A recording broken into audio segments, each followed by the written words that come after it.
कलरा साहब, आपके भाई मेरे भाई की तरह हैं। मैं बोला उसको कैसे फांसी के फंदे पे चढ़ा सकता हूँ? मैं जानबूझ कर ये केस हार जाऊंगा। बस फर्क इतना होगा कि आज तक मैंने केस जीतने की फीस ली है आपसे, पहली बार केस हारने के पैसे लूंगा। देखा भाई, मैंने कहा था कि जरूर कोई कमाल का पपलू लाया होगा ये छोकरा। अरे हम लोग सोच भी नहीं सकते, इतनी लंबी प्लानिंग करके बैठा है ये। फैंटास्टिक। मान गए गुराना। ये इसको अंदर रख लीजिए आप अपने। आई एम सॉरी राज, मैं जरा अपने भाई के इमोशन में बह गया था। Never mind, it's okay. I am sorry। दिल पे नहीं लेना। Bye, take care. कमाल का शेर पकड़ के ला। लेकिन तुम्हारे साथ जीतने के लिए कौन सा लॉयर अपॉइंट करूं? तेजपाल एंड एसोसिएट्स में से मिस्टर आदर्श।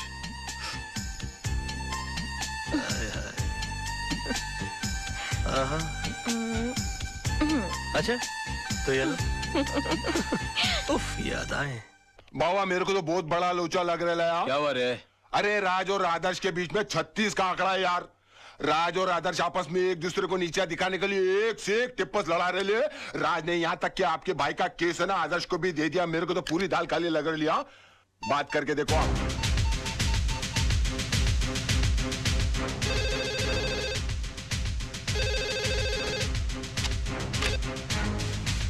क्या रे कालरा बोल रहा हूँ मैं। अरे काला साहब क्या करते हो? आपको कितनी बार कहा है कि घर फोन मत किया करिए। ए बोल वचन बंद कर बे। मैंने सुना तेरे और आदर्श का 36 का आंकड़ा है। मेरे साथ गेम करा है क्या? जी हाँ, गेम तो खेल रहा हूँ मैं आपके साथ। क्योंकि केस लेने के लिए मेरी वाइफ ने मुझे मजबूर किया है और वो अच्छी तरह से जानती है कि मेरे और आदर्श के बीच में टेंशन चल रही है। तो वो कभी सपने में भी नहीं सोच सकती कि केस में जानबूझ के हार जाऊंगा। समझ गया आप मेरा गेम? जरा बड़े हो गए हम बच्चे आपके, जरा हमारा ख्याल रखा करिए प्लीज। है आगे से प्लीज है।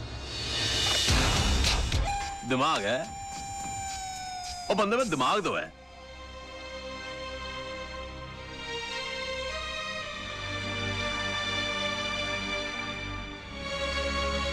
जानू, एक कप कॉफी मिलेगी? बहुत थक गया हूं मैं। मेरा बस चले तो उस कॉफी में जहर मिला के पिला दूं तुम्हें, पर क्या करूं, पत्नी हूं ना तुम्हारी। क्यों, ऐसा क्या कर दिया मैंने? झूठ, मक्कारी और कुछ आता है तुम्हें? एक मजलूम औरत तुमसे इंसाफ की उम्मीद लगाए बैठी है और तुमने उसका केस लड़ने से पहले ही उसे हरा दिया। तुम हो ना मुफ्त में आजकल बहुत शक करने लगी हो। तुम ऐसा सोच भी कैसे सकती हो मेरे बारे में? हरगिज नहीं सोच सकती थी अगर मैंने खुद अपने कानों से कालरा को फोन पर नहीं सुना होता। बेबी, ऐसा झूठ बोलना पड़ता है हमें फोन पर। एक और झूठ। तुम्हारी सारी जिंदगी एक बहुत बड़ा झूठ बनकर रह गई है। ये 500 रुपए का नोट याद है तुम्हें? ये इसी कविता का केस जीतने पर तुम्हें मिला था। अपने हाथों से तुमने इस पर सत्यमेव जयते लिखा था। तुम ही कहते थे ना, सच्चाई के लिए हर चीज छोड़ी जा सकती है, लेकिन किसी चीज के लिए सच्चाई को नहीं छोड़ा जाता। और आज पैसों के लिए तुम सिवाय झूठ के और कुछ नहीं बोलते। हाँ, झूठ बोलता हूं मैं। तो तुम क्या समझती हो तुम्हारे डैडी झूठ नहीं बोलते? और माफ कीजिएगा आपके जीजा जी, आपके डैडी से भी बड़े झूठे हैं वो। और क्यों ना झूठ बोले वो? एक आदमी अपना घर परिवार चलाने के लिए, उन्हें सुख देने के लिए वकालत का काम कर रहा है और उसकी एवज में वो जिससे पैसा लेता है तो उससे इंसाफ नहीं करेगा वो? आदमी काम क्यों करता है और पैसा किसके लिए कमाता है वो? खुद के लिए कि बच्चों के लिए, बीवी के लिए? नहीं, ये पैसा तुम अपने लिए कमाते हो। अगर मेरी जिंदगी में पैसे की इतनी अहमियत होती तो मैं तुमसे कभी शादी नहीं करती। मैंने तुमसे शादी की तुम्हारी ईमानदारी, तुम्हारी सादगी, सच्चाई देखकर। और जब ये सब चीजें तुम्हें नहीं रही तो मेरा भी यहाँ रहने का कोई मतलब नहीं बनता। मैं अपने बेटे को लेकर यहाँ से जा रही हूँ। सोना, अगर तुम गई ना। और हाँ, आज कोई बहाना नहीं बनाना, क्योंकि मैं नहीं रुकूंगी। और एक और बात, तुम्हें एक और केस लड़ना है, हमारे डिवोर्स का।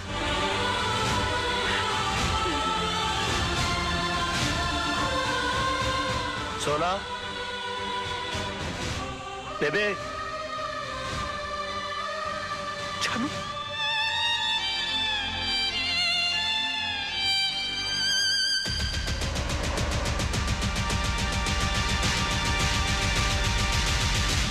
इतना बड़ा डिसीजन। माना कि रात से गलतियां हुई हैं भाभी, लेकिन वो दिल का बुरा नहीं है। आप चलो मेरे साथ, मैं समझाता हूं उस गधे को। नहीं मोहन भैया, मुझे किसी किस्म का कॉम्प्रोमाइज नहीं चाहिए। मैं आपके पास अपना भाई समझ कर आई हूं। अगर आप भी उनकी तरफदारी करेंगे तो मुझे यहाँ से भी चले जाना होगा। कैसी बातें कर रही हो भाभी? ये घर तो तुम्हारा है, लेकिन चिंटू के बारे में सोचो, उसके फ्यूचर के बारे में सोचो। भैया, राज के साथ रहकर ना तो मैं खुश रह सकती हूँ और ना ही चिंटू का कोई फ्यूचर है। इसलिए मैंने उन्हें तलाक देने का फैसला कर लिया है।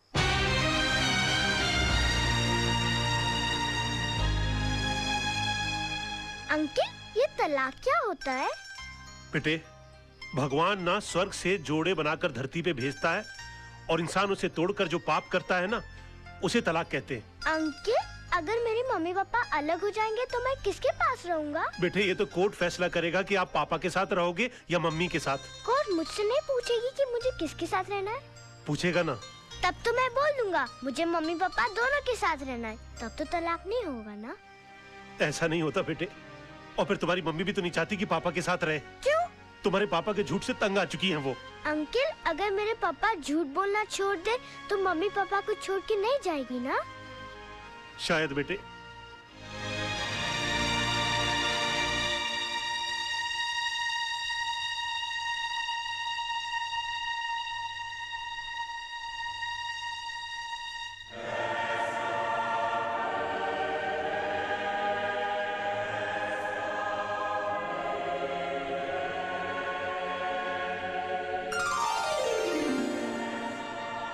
भगवान, मेरी मम्मी मेरे पापा के झूठ से बहुत परेशान है।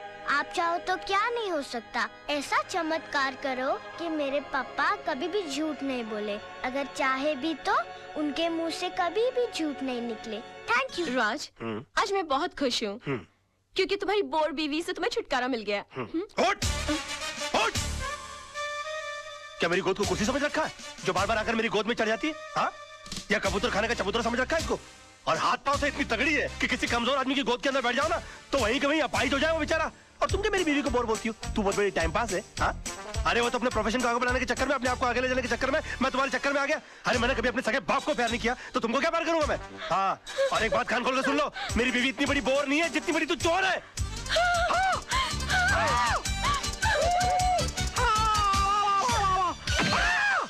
Oh my God! राज! राज!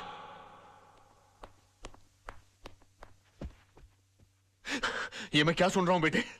तुम्हारी हरकतों से तंग आकर सोनम तुम्हें डिवोर्स देना चाहती है, लेकिन तुम तो उसे प्यार करते हो, तुम मुझे अपना गुरु समझते हो। तुमने ऐसा क्यों किया बेटे? ये सब तुम्हारी वजह से हुआ बड़ाऊ।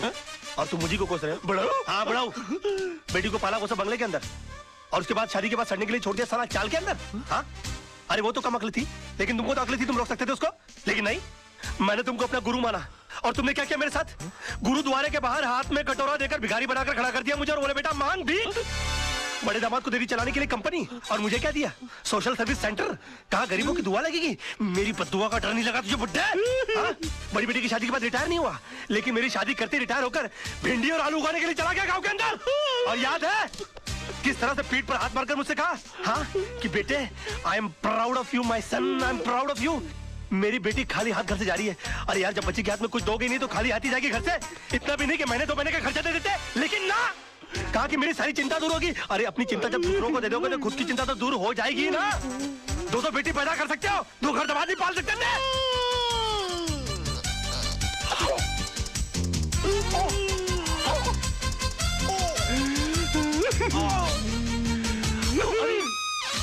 अरे बाप रे! अंकल जी, अंकल जी, ओ नहीं, अंकल जी, मैं अंकल, मैं आपको क्यों मारूं? अंकल, आप मेरे बड़े अंकल जी हो जाता है बच्चों से। Uncle I am sorry, uncle I am very sorry. साहब, ये क्या किया मैन? तुम कौन होती हो मेरे घर के मामले में बोलने वाली? हाँ? चलती फिरती बुलडोजर, डायनासोर की सड़ी हुई अंडी। Shut up! Get out! Oh, I'm sorry, Tisa baby. I'm so sorry. Dinosaur, Anna, तुम लोग अपना काम करो।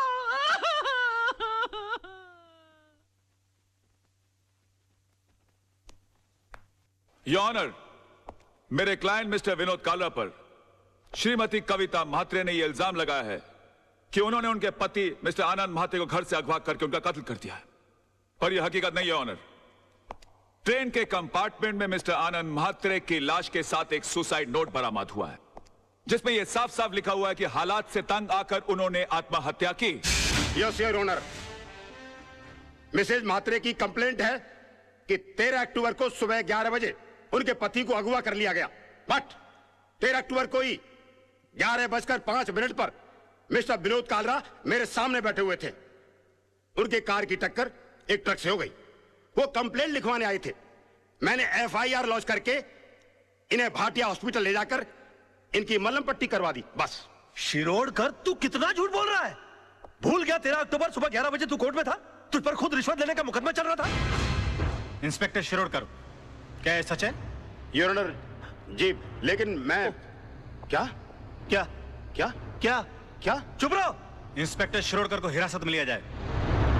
अदालत में झूठी गवाही देने के जुर्म में इन पर मुकदमा चलाया जाए। सर, ये किसके साथ आए थे मुझे याद नहीं, लेकिन हाँ, इनके सर पर चोट आई थी और मैंने स्टिचेस लगाकर उन्हें भेज दिया था। मिस्टर सरदेसाई, अगर 13 तारीख को आपने विनोद जी की पट्टिया की थी तो बहुत बड़ी प्रॉब्लम हो जाएगी। क्यों?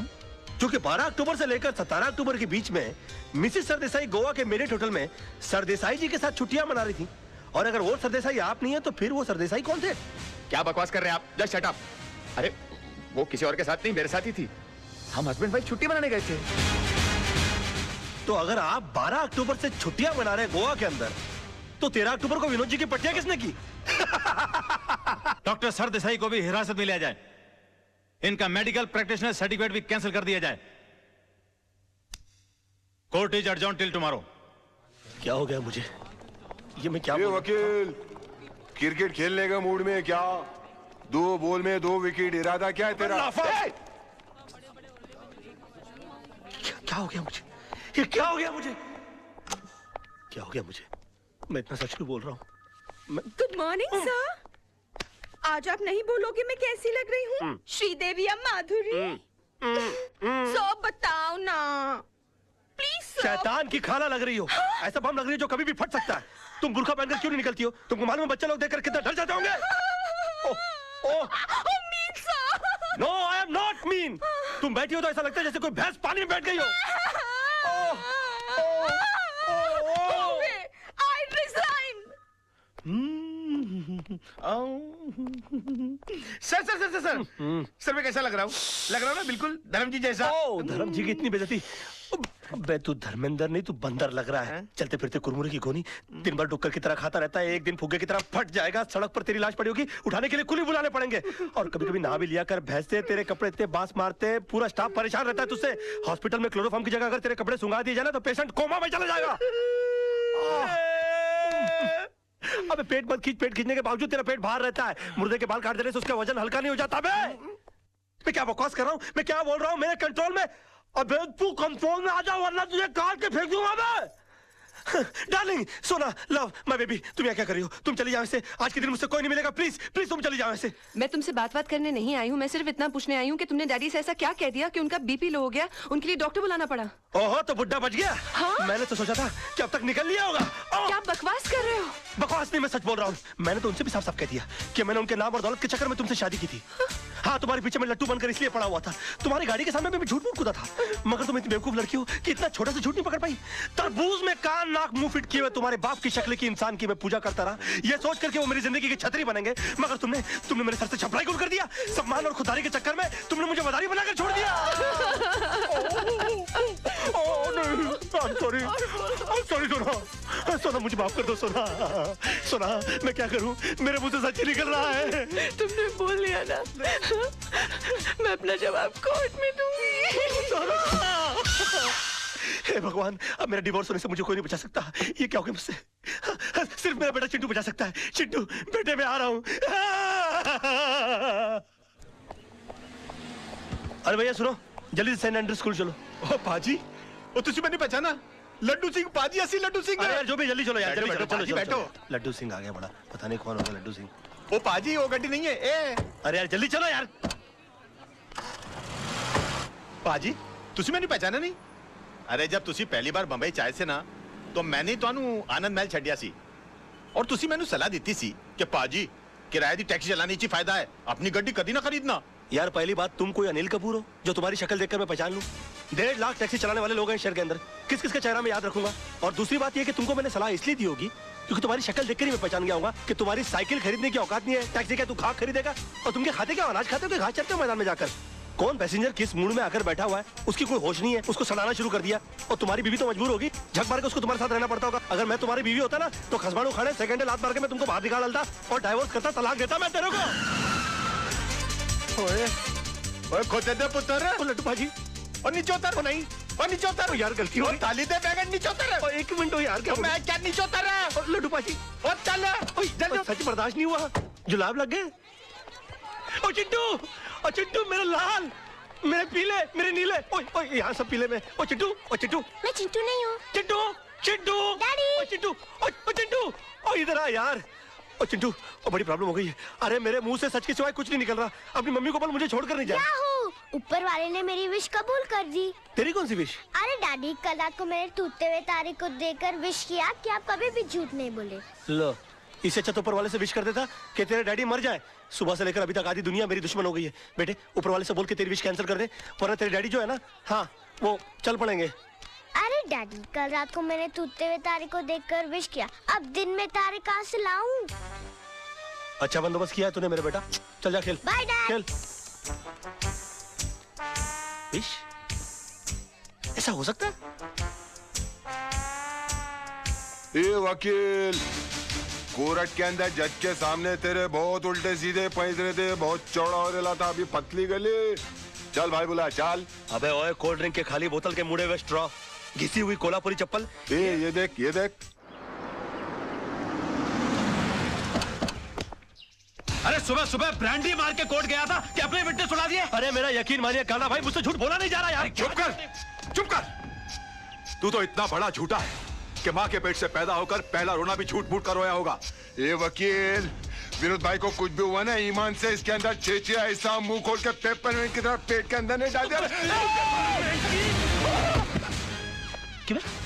सूखे हुए छुआरे, बासी उड़द के पापड़, तू क्या मुझे जब देखो गन की हुलपट्टी देता रहता बे? हाँ?